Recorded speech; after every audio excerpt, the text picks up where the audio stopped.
Aloha and welcome to the Neutral Zone, MauiNeutralZone.com. Walking into the set here, I laughed. This is the office functioning headquarters of, there she is in her own place, Lisa Darcy, Share Your Mana, which has been out in the houseless community and all over this community, helping people that have need. You know, there are a lot of agencies. What makes you different? I know what I think makes you different. What do you feel makes you different than some of the other agencies that stand and claim that they're helping people in this area? Is that a funny question? Thank you. No, it's not. And thank you for having me again, Jason. You're an important part of our community. And, you know, this is a segment of Maui Neutral Zone called Gloves Off. What's that? That means, well, we take the gloves off and we shoot straight, we hit straight, and not only that, we hit straight. We're here not to beat around the bush, but see what is really going on. Because the bottom line is things are not getting better. The last interview I did was you. Since then, I've had personal experience in the homeless, houseless community, and I've had people that went from being in a place to not, and I've seen so much of what's going on personally. Once you have a dog in the race, and meaning a person in the race, it takes a very personal thing. So share your mana just by your name alone. But what makes you different than these agencies, if you will? They don't seem integrated. Let me shut up, because I have lots of ideas. Shut up, Jason. Let her talk. Mahalo. So just as an overall point of view, Share Your Mana, well, I appreciate takes gloves off. We actually never put gloves on because one of the reasons Share Your Mana started is to really get into the real needs and not the ones that get funded. And through the last 70, 80 years, a lot of funding has gone into certain types of programming. And in my experience, it doesn't keep up with the acuity of need. And so what I mean by that is the problems that people are experiencing who are ending up unhoused and unsheltered have gotten stronger and bigger more quickly than agencies, and certainly that government-funded agencies can adjust to.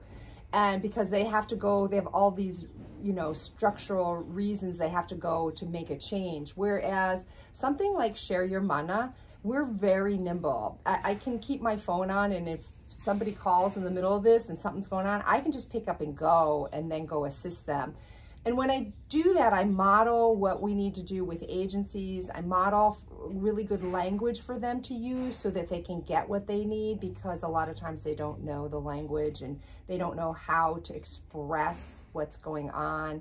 And, you know, when you have a completely community-supported, volunteer-based program, agency, nonprofit, we get to really deal with things in their immediate truth, not in a report that's a year away or a study or a survey, in that immediate moment. And my experience is that this is what's needed to really be the foundation, or what percolates the needs up.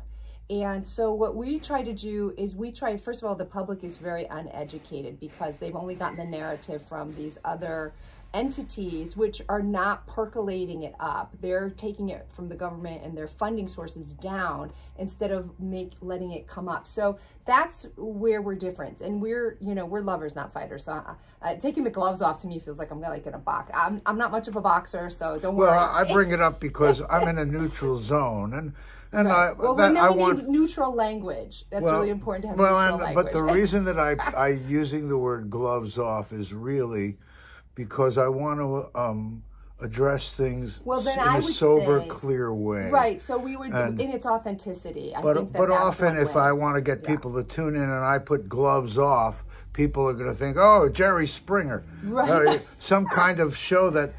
And people will tune in. And if I don't get eyeballs, we watched a lot of people skirt around these things. No, skirt around things, and you got to get the eyeballs. I mean, the thing that I know is somehow you have to market a subject that people just don't want in their face. You know, there is some truth to that, and there's also truth to, I am not a big proponent of the huge marketing machine.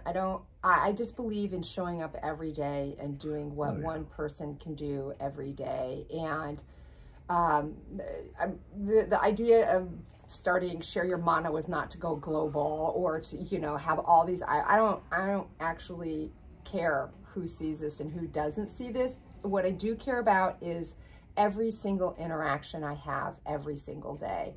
And I'm so, I know this sounds, it may sound lofty, but I do believe that every interaction plays a huge role in so many other interactions. And my interactions may not be perfect every day. However, if I just concentrate on being in this space with you now, then I don't really have to worry about making too many mistakes, because I'm not thinking about what I want in the future or how many things if I want this, I want this. So I really drop it down, which is one of the successes of Share Your Mana, is that the individuals, whether it's you or somebody unhoused or, you know, any meeting I'm in, that person knows I'm listening to them.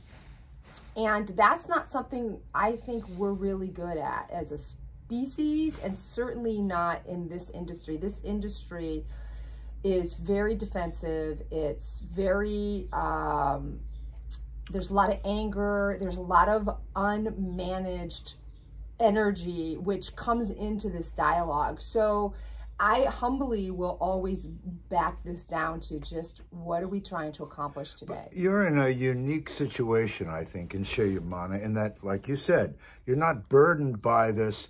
If you want to get something done and you're a government agency or a committee, you don't have authority to do things. You don't have a way with budget. You can't just move resources. You can recommend, and you have so many dollars and you have so many people and you got to help so many people. And so what I found is that it becomes cumbersome. And then when you're in the street like you are, mental health mixes with need for food, mixes with need for shelter in a way that the government doesn't integrate delivery of these services. So I don't know why a Share Your Mana concept, which is, if you see a problem, help it and integrate the solution. Yeah. If we don't do that, we are really creating, and we're only, you know, on the doorstep of something that's going to get bigger. Oh, it's going to get bigger. You know, I've been talking about this for probably about 10 years, how Maui is not prepared, and it is not shown any interest in preparing for the last 10 years of any sort of larger supports for the working class and below. And we're going to start seeing it now. I get people saying that, everyone a couple years ago was complaining about a gallon of milk, how much it costs, but the food costs have gone up astronomically, and and there's still more people getting evicted because people are selling their houses and moving to the mainland, and it's still not being talked about, and there's still no platforms for this to be just to show you how out of touch. Yesterday, a guy came. I live at a senior place, a subsidized senior housing. What a blessing that is by itself. Some guy was visiting. The wait list for that is like 7 years, I think. Yeah. Can you imagine people retiring, they're looking for housing, and they got a 7-year wait list? Right. And they've worked their whole life, and they have nowhere to go. This guy said, look, we just sold our house. I got about $500,000. Then I realized I can't buy a house. I'm thinking I'll just get into a place like this. I said, wait. You have to qualify with less than $2,000 of fixed assets. And suddenly he's now in panic. Yeah. This guy's got $500,000 cash in his pocket. He's panicked. It's real. This is Maui, people. $609 per room for a visitor last month, the highest in the state, 57%. How is that helping our place? How are we taking care of local? You know, you bring up a really interesting point, because I know you say gloves off and get viewers and get the frenetic energy that is happening right now, that people are starting to panic energy, will lead to obviously more crime. people are, when they get stressed out, they don't make good decisions. They're not going to sleep well. They're going to, you know, everyone's supposed to, and the response to that is, give me, give me, give me. I got to protect myself. That's a really awful place to be in a community. And I like I said, it's anecdotal because I'm not writing down so-and-so said this, so-and-so, but I mean, I get calls, I get emails from people every week that are in complete panic mode. They can't get through. One of the things I would definitely correct, which for the last 10 years, maybe even longer, I've been asserting is critical, is there has to be somebody at the end of a phone when you call for help. You can't be set into this spinning cycle, and somebody has got to be able to offer you, if you are unhoused or they need to say, you need to go to this location. There's a tent there, there's a triage, there's a cot there for you, and we can do your intake right there. But instead, Maui County, for as long as I've ever known it, they don't even have a wait list. Like, you have to just call every day, and you know, people don't have phones. A lot of people don't have phones. So I actually emailed, because I ran into a woman who had her phone stolen, and she's been living on the streets now because her relationship broke up, and then he took everything. And anyway, so she's on the streets, and she calls, and now she can't even call to have one chance. You have to call right at the morning, certain time. And God knows, when you're living unhoused, your life, you lose track of all kinds of day and night time. I like to interrupt. There's nowhere I have to interrupt for her to get acknowledged, and that just get that tape. That is wait until it's horrible. You or someone you know, and then get into the system. That's too late, isn't it? Do people not even care anymore? I don't think that they realize it's so bad. I think people know it. I've been pounding. People have got to know it's this bad. But like I say, you're too gentle. No, I think they're ignoring it. I keep thinking, and I appreciate being gentle, but when you take the gloves off, it's like, okay, Mr. Mayor, emergency means emergency. Emergency funds means now. Just because you can't get a bid to have a parking lot, Here's another observation. We've had a new mayor since November, not a peep. We've asked for meetings, we've asked email, we said when he came through to meet with us before election time to listen, that's fine that you listen, but where's the action? There's been not one. What is it? It's the middle of May. We haven't heard one thing. There's not one thing. And you know, that's fine. Oh, we need some time. No. But when you have a place to sleep in a bathroom and you have food, you have all the time you need. But everybody out here is going, what happened? Why isn't it? Did Lisa, I thought we were going to follow up. We've not even gotten a response. Every single day is a big deal. I mean, it's unacceptable. It is unbelievable. Just each single, every day, just getting a sleep, a bath, a shower, food stamps. When you're out there, try to get food when they give you $300 or $400. You say, well, they got $400 in food stamps. Go out, try to buy anything in about 3, 4, 5, 10 days. No matter how you do it, you're out of money. And now, where do you cook these things? Well, the other thing is you can't cook. So you have to buy like single serving. Horrible, just horrible. And when you do that, first of all, then you make trash, and everyone and goes up in arms because you're making trash. But you don't have trash removal. So what are you going to do? So you have to buy single serving pre-made food. And that's the most expensive way, obviously, to purchase food. That's when it's the cost of lunch. I think a can of soup now costs like $3 for like a can of soup, a pop-top can of soup. It's like $3. I've even seen higher for one can of soup. Well, no, you're not surprising these people. If you go and you want Campbell's Chunky Soup, you might pay $5.50 for a can of soup, or $8 Progresso. But here's how that wraps in. It's the trash thing, which everyone goes berserk over. But it's a natural, I mean, everyone gets trash. But here's the other thing is, the natural thing, which happened, it's part of our genetics. It's part of our genetics. It's happened since you know, prehistoric caveman time. It happens with animals. It happens with human beings. You hooey up. The natural thing is to hooey up with like situationed people. And when that happens, you can share things. You can borrow things. So one person has a phone that's working, you can borrow it. That works. I've seen that. I've actually facilitated that. Here's where our county is violent towards that normal, healthy action. They will then start citing people. They will then start threatening you. You're then, because you'll make trash and you don't really have a way, you know, you can't take your trash on the bus. They won't let you take to the bus. So you don't have a working vehicle. Then you make trash and then they start saying, we got to break you up. This is the pattern that's been going on for years and years and years, which the CDC, the Psychiatric Association, everybody says when you break up communities, you put them in harm's way. This is the thing. And you think about it, it starts with a can of soup. Because that person now has to buy one can of soup because they can't hooey up, they can't share space, they can't share resources. So what do you do about, you know, I mean, it's completely true. Violent. So, but what do we do? What do we do as individuals, even before we get to that? I mean, that has to be changed. I don't know what to say. It's like combat. I have not found that anybody in the leadership position since. What about helping each other? Years, I mean, why isn't that the first thing? Well, there are churches. I definitely see some churches come around and bring pre-made food so people don't have to. They don't need propane. They don't. Then they have a meal. Now it doesn't matter if you have any dietary problems because that's what you get. I was talking that I needed money, and someone gave me $100. Someone gave me another 100, and then someone offered me a job. Now I thought that's a way. Have any of these people ever said, "Hey, we'd like to change our"? Oh yeah. So how is that happening? So employment is the thing that is most beloved to me as a human being. The having community and having work, and it doesn't necessarily have to be paid work. You as a human being there's a function in you that requires to feel healthy to contribute.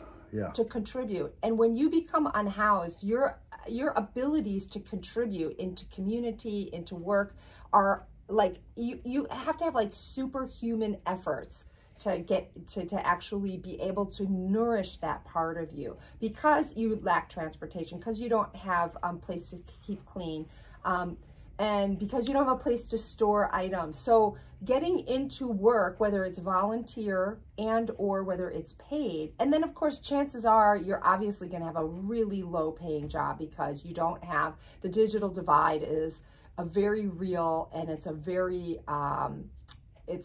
realistic barrier. So you're not going to be able to, if you can't be online doing all kinds of, you don't get a chance to even participate in higher paying jobs. So if maybe you could get to one of the fast food chains, or maybe you can get yourself to, I don't know, one of the Minute Marts or something. You talk about a higher paying job. There's not really a great deal of available higher paying jobs here. Or even sustainable jobs. And they talk about low unemployment, 2.8% unemployment. It goes, but what are these jobs? If a place to live costs you working three jobs to get a place to live, well, so if you're working, then you got to figure out how to keep clean, and that's going to cost you. How much is a load of laundry? $6 or $5 for a load of laundry? No, if you wash and dry, it's probably like $8 or $9. So it's going to be $8 or $9 to do your laundry. Then you got to figure out how to get your detergent. If you buy it there because you can't lug it around with you, if you can't bring it on the bus, you got to get bus pass. You got to get. So it actually costs you, by the time that you're paying an entry-level job, it actually doesn't really even. I don't even know. If you can really make any substantial amount of money. And in any way get ahead of where you are. Yeah. And you have nowhere and it's survival. It's not about having the difference between having, you know, a Toyota and a BMW. Right. It's about actually survival. Sometimes in order to be safe or to survive, you can't even, it doesn't even make sense to try and work. And I really have met the majority of people definitely want to work. Absolutely. They miss working. They know that it keeps your mental health well. They know that sense of contributing is like an endorphin, and it combats the depression and the anxiety that you have when you're in these conditions. They know all of they're so far more knowledgeable than a lot of the people in the offices. And I don't mean to offend, and I have offended people in offices by saying, if you're in an office and you've been in an office for a while and you haven't like been living in these conditions right now, and I don't mean, some people have, you know, said, oh, I live like, but it's, right now it's actually highly violent to be living in these conditions. There was a woman who recently died, and one of the women who's friends with her said, you know, these guys used to just walk by her and kick her in the head when she was on the ground.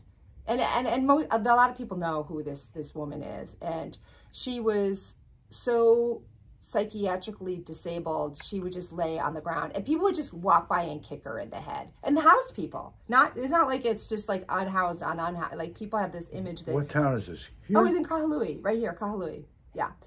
And yeah.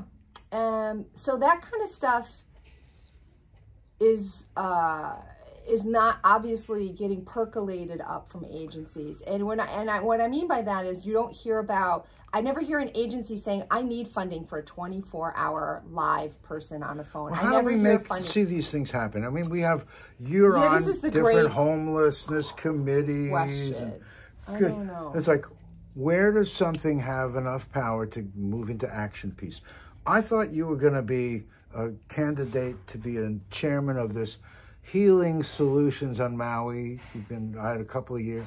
I remember going on a Wednesday and going to the group, and so I didn't feel like I needed to be part of it. And then it's still going. It's changed its name, and it keeps changing chairmans, and so what? It's like when I was on the Council on Culture and the Arts, we had no power to do anything. We recommended to somebody like a mayor. Yeah, so what's happening? I mean, I'm bringing it up because I know how hard you're working. Where do we get some of these ideas? Like if you were on that committee and on that chair, or able to move and drive programs forward internally and have some teeth, and you don't like teeth. No, that's okay. I know how to bite. A bite is a good thing. But to be able to orchestrate and organize a real loving community to do that support that you really want, and integrating with these agencies and being a bridge in the way that you do it individually, but it takes unbelievable commitment. Yeah, I don't know where I got what I got, but what I got is like, it's definitely not like everybody else. And I say that in a sense that I think it's really good, because I somehow along the way gained the confidence to start saying everything I was seeing, because I used to be painfully shy. Like I still get extraordinary amounts of anxiety even when I know people. It's an irrational, I have very irrational anxiety anyway. That said, when I started taking chaplaincy classes, Buddhist chaplaincy classes, I took some vows. About 6 years ago, I took vows. And one of those vows is to activate yourself when you see something. Like silence is a weapon at times. And so even though I had anxiety and I was very shy, I knew things weren't right when I was watching, just watching certain meetings and being part of, when I was working with people and I saw the way some people were treated and others weren't. I knew that, but I didn't speak up. And so that, like taking that vow, I made a commitment to myself every single day to say, I need to speak the truth I see, not for anybody else, not for, I'm not imposing it, but I need to speak the truth. So that has been a fantastic guide in following these issues through continuously, again, because I don't have an expected outcome. And, like I don't say I have to, like I don't get so tunnel visions, like I got to push that through. It's not about me. It's about... Well, you bring it down to, it's about the situation right now. You really take a look at what's in front of you, the way that that's what I'm seeing right now, and it's real. And what I'm seeing right now is extraordinary violence towards people living unhoused. And for all the meetings that we've been through and all the times I have been shared what I'm seeing, I do hold our county, I do hold the other agencies that are in charge of the care of who get all of this money, get a lot of money, and they got a lot of donations during COVID, and we never got a dime during COVID. All these agencies, they have not integrated any of the information that Share Your Mana has brought to them. And in fact, a lot of times they've actively kept our voice out. And that's where I say it's just absolutely unacceptable. And the last mayor was allowed to go through his entire term without meeting with our community once, except when he was evicting everybody from where they were living on Amala Place on Kanaha. That was the only time, and we have it all on video, all of his lies. He made false promises. He said he was not going to start removing any of the what was considered trash, not people's belongings, until everybody was housed. And we have that on video, and that did not even remotely happen. So he when lied, you remove and they people, thought, where do you put them? They're now cleaning people away from the shoreline. people are Where dying. do you put people people? are dying. People are dying fast now, and I think that's the plan. Well, it's not my plan. I'm just saying, It's not your plan. Is it your plan? I can't see it. The hospital, I know people who work in hospitals who literally are crying. They said, we have got to, you know, I've seen somebody get discharged. I've seen, you know, even people, random people saying this person's been just pushed out. And when you have a hospital that doesn't have the agencies aligned and I think the shelter has 2 beds for people coming out of the hospital. This is the major, you know, people who have, who live unhoused and unsheltered have something like a 17-year reduced lifespan because of everything they have to go through. And so they've got the higher acuity needs. So we know this. This is an equation. This is a fact.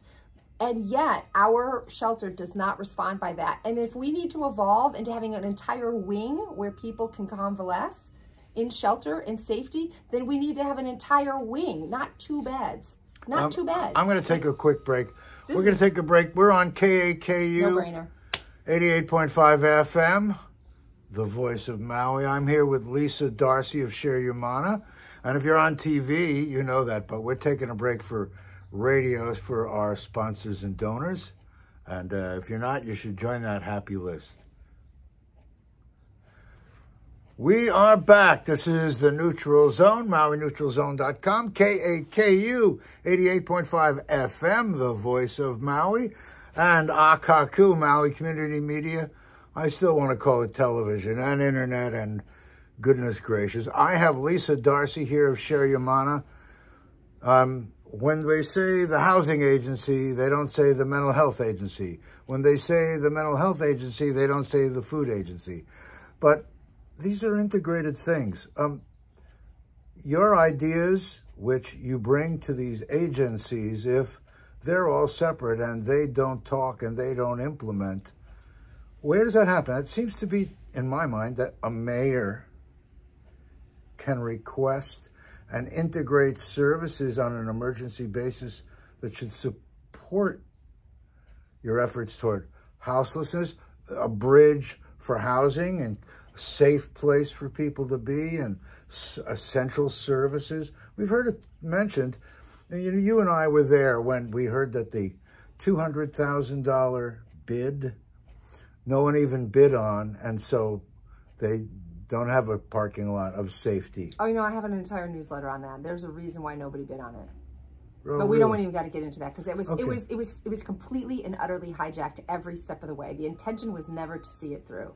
So that's another story. That's another story. But you can appreciate that's why you're back on the show. There's, you know, I could say this is the Lisa Darcy moment. We could have you on every show, but I particularly.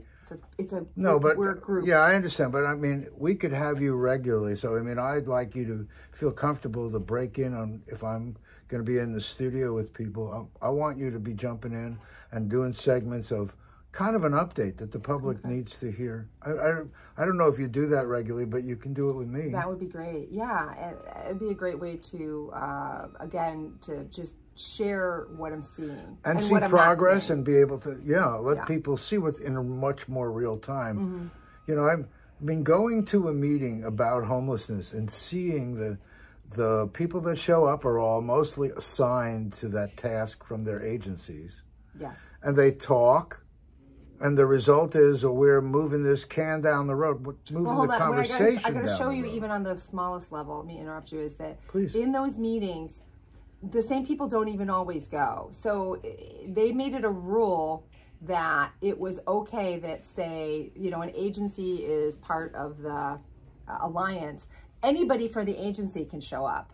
So there doesn't have to be any continuity. So if I'm the lead person from an agency and I'm not going to make it, I could just say, hey, Jason, you go. But you weren't there last week. You were never even there. You don't even know if there's any continuity. Is this tied to that old thing that was happening years ago on Wednesday? Same group? It's the same group. So it's just morphed a little bit. A bunch of just nothing. Well, the other thing is that it is morphed into only announcements. There is no community interaction. There is no conversation within agencies. It is literally people are on mute.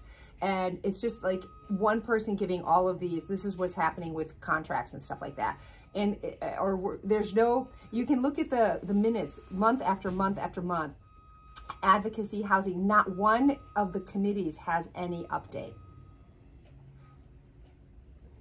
I can't even breathe. There's so much to do, and they don't even have one update ever with all of these agencies. So you've got to question, why is this even meeting? Well, you don't have to question it, because the answer is the reason that you meet is because they have to meet, because it's through HUD. So through the federally mandated system of getting financial assistance, one of the requirements is that you meet once a month. Well, it doesn't mean you have to, it doesn't say actually, I don't know, we could actually look at the HUD contract and say, are you actually supposed to accomplish anything? Or do you just have to show up for an hour, have your name on the Zoom, and that meets the requirement? So again, I have to stop you only because when I first got invited to this, it was probably by you.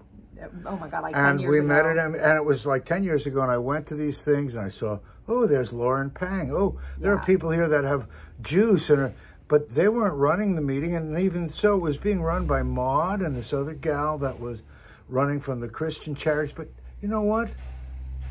It's still happening the same way. There's still nothing happening. Still nothing happening. Nothing happening. Yeah. No. I mean, are you the public as... Well, and let me explain. I was really so excited for a long time at the Maui Homeless Alliance. I pretty much helped start every committee, and I have all the notes. I was chaired them all and really tried to get everybody excited to be part of those. And every time I made a suggestion from a committee, it got voted down. And even to the point where I was trying to connect with the Honolulu Alliance. They're oh my gosh, they do an amazing, their whole alliance meetings are so different than ours. And I had connections over there, so I brought forward the Maui Homeless Alliance has a bunch of money. They haven't spent $1 even through the entire pandemic. They've got like $12,000. They spent it only to have that consultant guy come in and talk about things that we're not doing. So they spend all this money on this consultant, but they've never spent a dime on any of the people throughout the pandemic. So they've got this coffer of money that they don't spend. So I was like, I made a proposal through the advocacy committee to go, when I was chairing it, to go over to Honolulu, and that alliance said, oh yeah, we'll pick you up, we'll get you lunch, you just fly here and we'll take care of everything, which is lovely, right? You have we're building a relationship, and we can really learn from them, and they can learn from us. And they were very excited we were coming. I had no idea that when I proposed this, that the chair at the time was Maud, and not only did she preface before we voted that this just doesn't make sense, and this isn't, we don't need to do anything like this. Even my committee members voted against it. Like, we were all gonna, it was like me and like one other person to. How old is Maud? And how long has she been doing this? I mean, maybe well, I don't want to be about one person. No, but I would like to really call these things out somehow. I want the community to know. That's why I want progress reports, so that you guys can help us move forward on stuff. Even my own committee. Afterwards, I go, what the heck? Like, why did we do all these meetings? We came up with this. I put all this energy. If you were going to, just dump it, like, in the middle, I was like, started laughing. I was like, you're kidding me. Like, this is anyway. So how do we be productive? What do we do to break this cycle? Sad. It's so sad that people ridiculous. Don't feel like they can even put a really, really great proposal together and put it forward. And I'm just like, it's so crazy. Well, what you just, yours is an example that has history. Right now, we're at even more crisis. Things are worse. Yeah, that was like 10 years ago. But I mean, years ago. But I mean, look, here we are, the same place. Do we have more beds? No. Well, and the other thing is they're not going to make more beds. How many years have we been saying, why aren't we expanding? And even the pallets, why would you take Lori Suhako, who's our Director of Housing and Human Concerns, came on and essentially said it was a success. And then they closed it. But why would you not refund it? And why would you not continue something like that if it was a success? And we were housing and they were moving people through. What was the answer? There was no answer. Yeah, there's no answer. I sent a whole bunch of questions. Ferguson? What does she do? It's she works with the Department of Housing and Human Concerns as well. Is that in any way somehow? I mean, isn't housing? She helps organize the healing solutions for homelessness, which is another issue that if people want to understand, and I was clear about this when they were forming the commission, is it got tucked underneath the purview of Housing and Human Concerns. But personally, my experience with the Director of Housing and Human Concerns is we are completely on different pages on how to approach all these things. So for them to be running the meeting that people are supposed to feel free to speak about, and she's very active in the Homeless Alliance. So here you have somebody who, people never bring things up because they already know what the answer is. Like, they're not going to support it. They're not going to support it because there's a very narrow view of how to manage these issues. And there's a very punitive view. And so people don't even try to bring up solutions. And I do not believe that this commission should be free of anything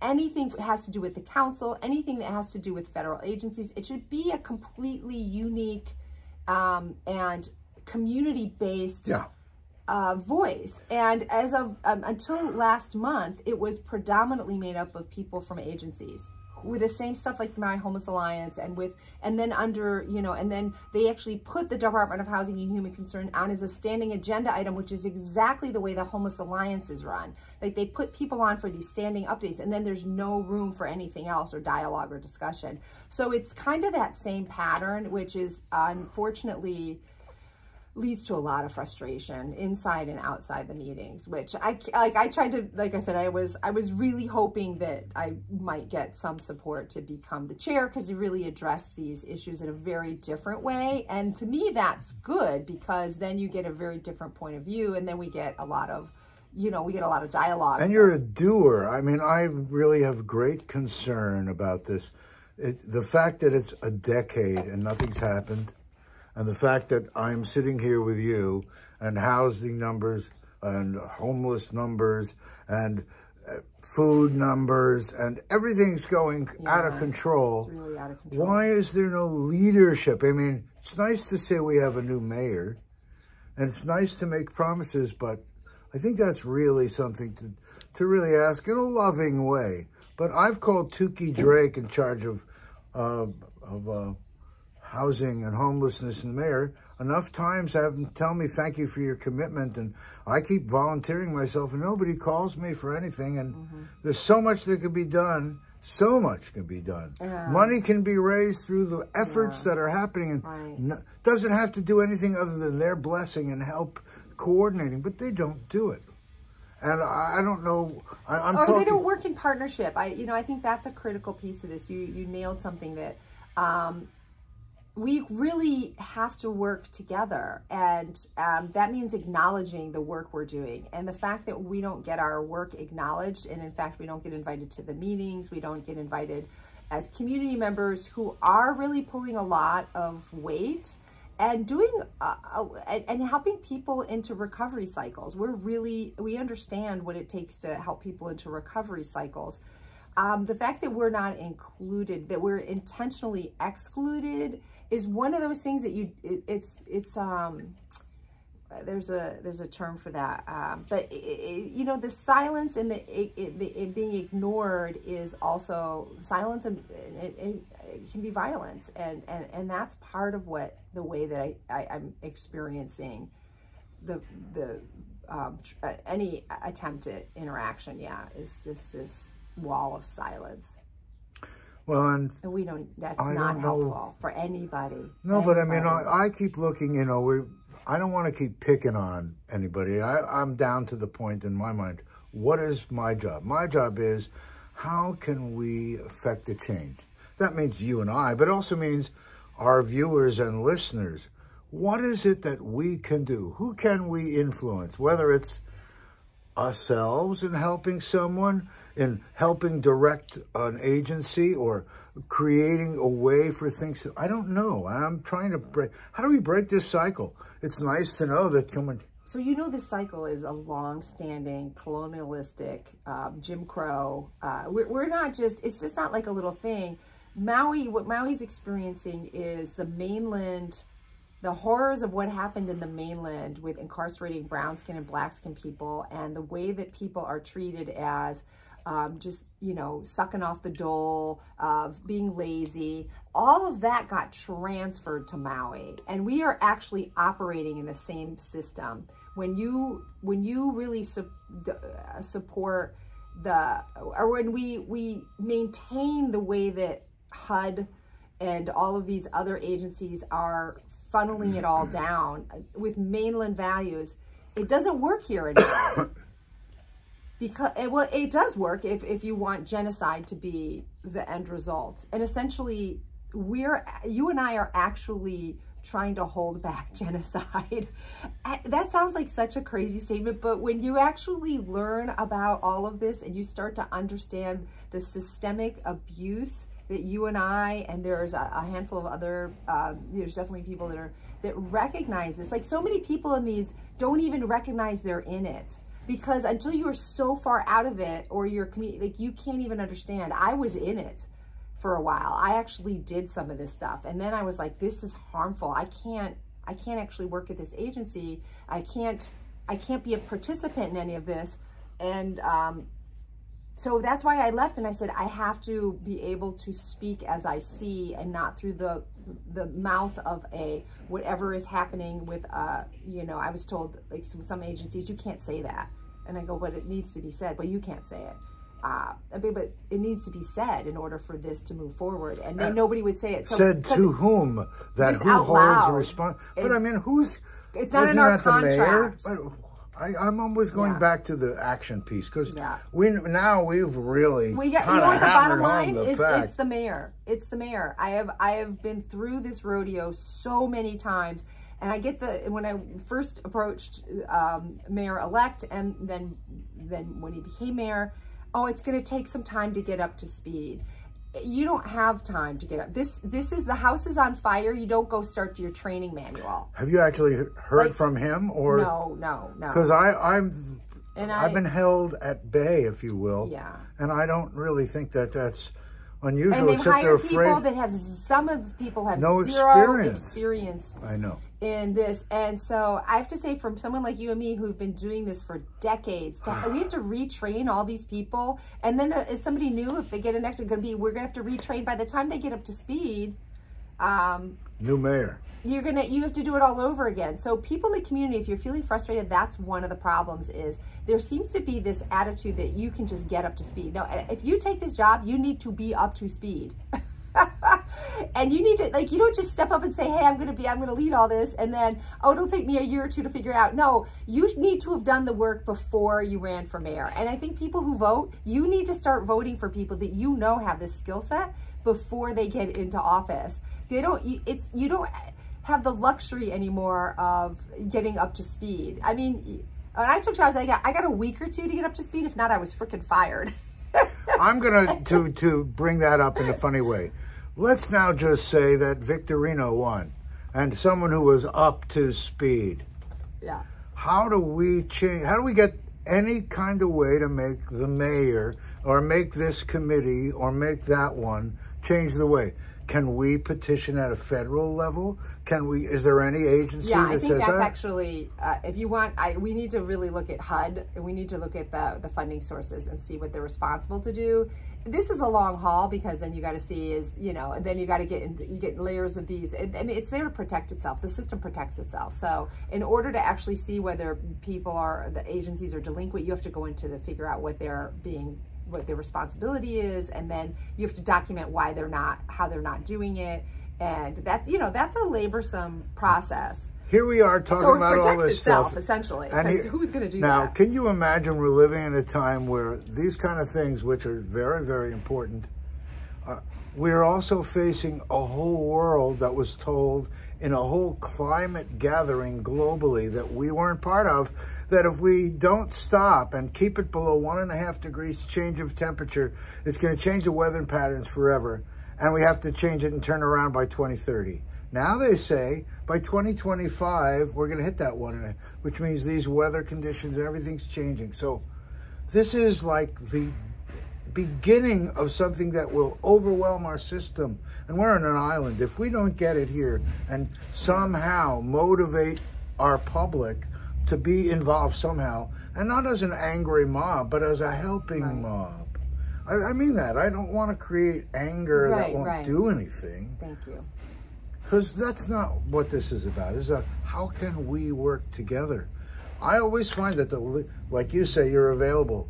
It's those little things. I really get annoyed when someone keeps calling me, but they keep calling me because I seem to be one of the rare people that help them. There's so much pushing it down the road. That's not our department. We don't have room. It isn't here. There's these problems.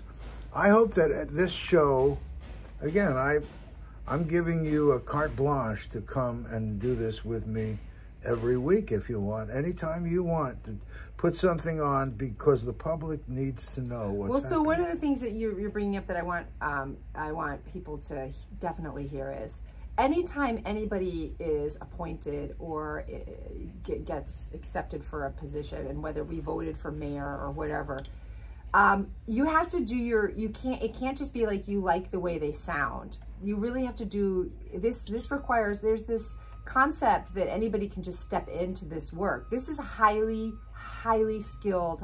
You need a high level of training to understand systems, to understand mental health, addiction. You need to understand funding, how that affects. You need to be able to, people are trained. You need to be able to know that meetings have to be open and accessible, and you have to be striving hard for that at all time. If you don't have all of these components, or you don't know, then you can't just blindly put people in positions because they're nice and they have they're soft or whatever. You know, they actually have to have a skill set. And they need to be able to prove that they have a track record of making change. A track record of making change is not a term you often hear ever in Maui. And I know that one of the reasons why these meetings and we don't get invited is because everybody wants to agree in meetings. But that's not the point at the start of the meeting. The whole point of the start of the meeting is to disagree and agree at the end. But everybody in Maui wants to agree going in, or else not have it. You see what I'm saying? Like there's this kind of, it's this unwritten rule that you don't want to invite anybody that's controversial or doesn't agree with you, because we want everyone to get along. But we actually have to learn that as we go. And it's really important to have varying points of view at the beginning. And that's where you bring it all and you find all the common stuff. And that's where a really skilled leader will do that. And they need to be doing it every single day. And when you take a position of extreme responsibility, you have to have that in place. You don't have, it's the fire department, you don't just put some nice guy in there, some nice woman. They need to be highly skilled and highly trained, because their second day on the job could be the biggest disaster that ever happened.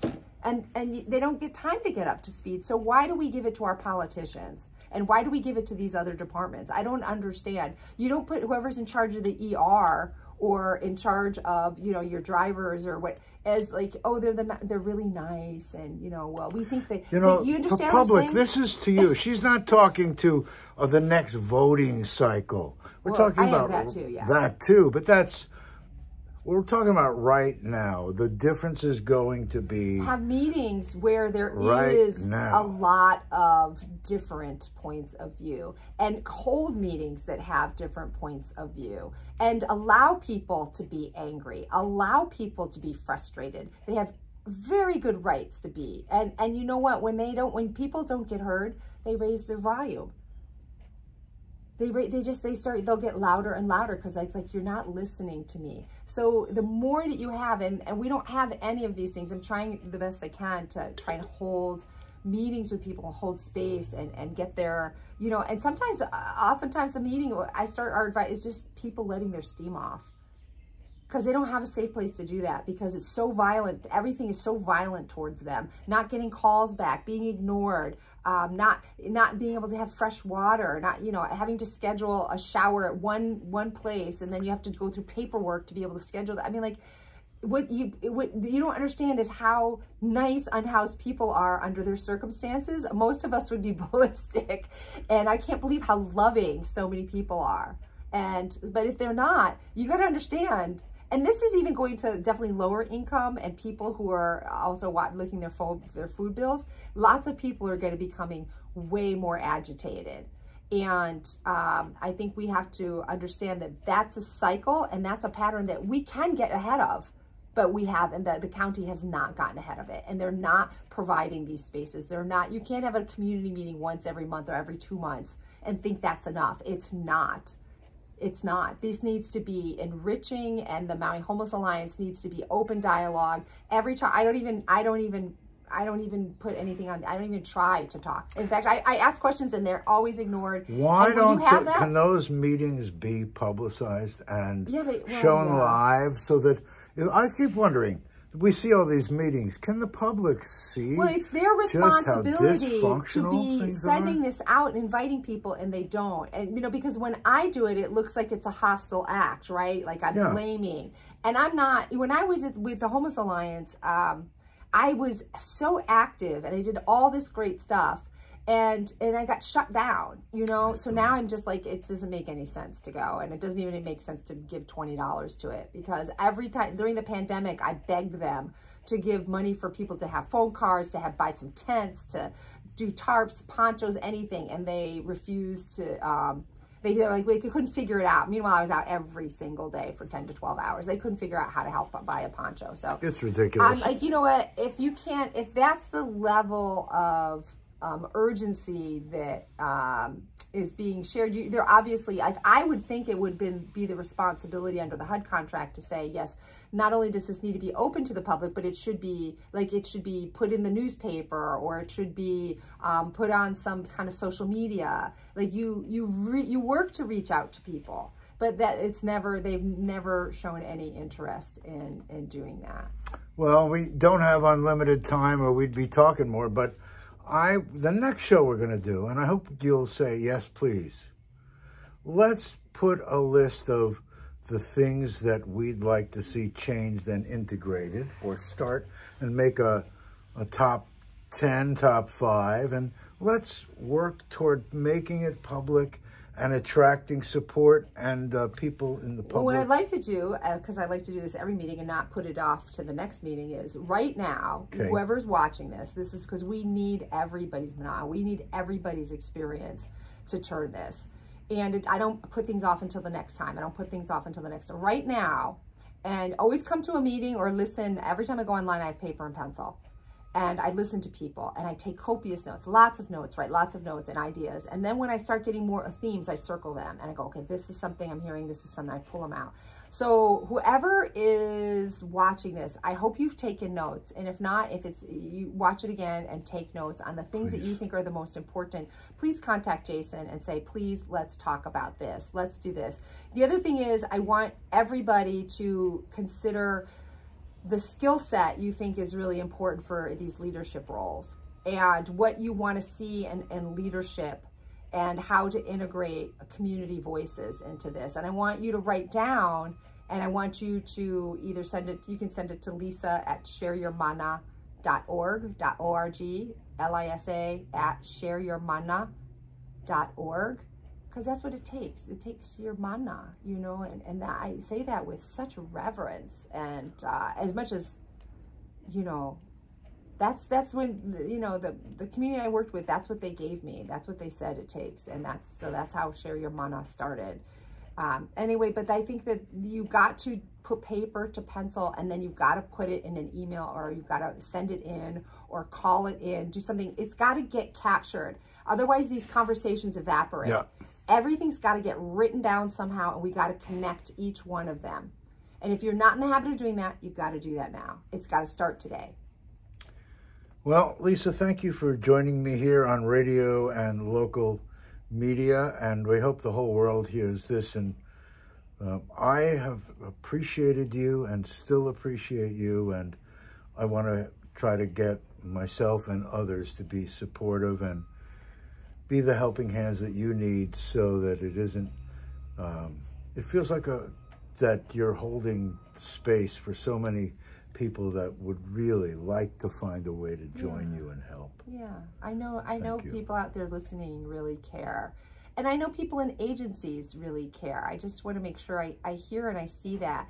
The most important thing is to recognize is, what I'm saying is the needs are changing way faster than people are learning how to meet their needs. And when you're in walls all day, you don't get that in your face, like, I need this right now, and like that should be the priority. So that's where, you know, we really want the integration of real life experience to be the one that's driving the needs, not the other way around, not the agencies. Agencies don't drive it. It needs to be the people that are suffering through this. Well, Lisa, thank you again. You're welcome. Thanks for having me. Thank you guys for joining us out there. We hope to be here regularly, and we want you to be conscious that you are a part of everything that we do. That means not only as a listener, but as a doer. You know, Dream Makers means vision plus action. That's this. Whoa. Was that a hurricane? No. Okay. Vision plus action. You know, it takes the action, and the action from your heart and your giving has just been beautiful, Lisa. Thank you. Well, I hope it's more from even my mind, because I think the structural part of how to get from A to B to C is even the most important. Like, your heart can be in the right place and you can know knowledge. No, but you've been doing it. So I just think that, yeah, it's really important to understand that in the equation part, the science part of this, that really, that's the piece that I see is not getting met. And I want to be able to use your ideas through these agencies and integrate their delivery. And I'm going to be talking to the mayor. Maybe all you should be talking to the mayor too. Yeah, go ahead. Thank you. Call Please. mayor, call your council member, for sure. Email them and then CC us. Okay. Well, thank you again. We will see you soon. Aloha.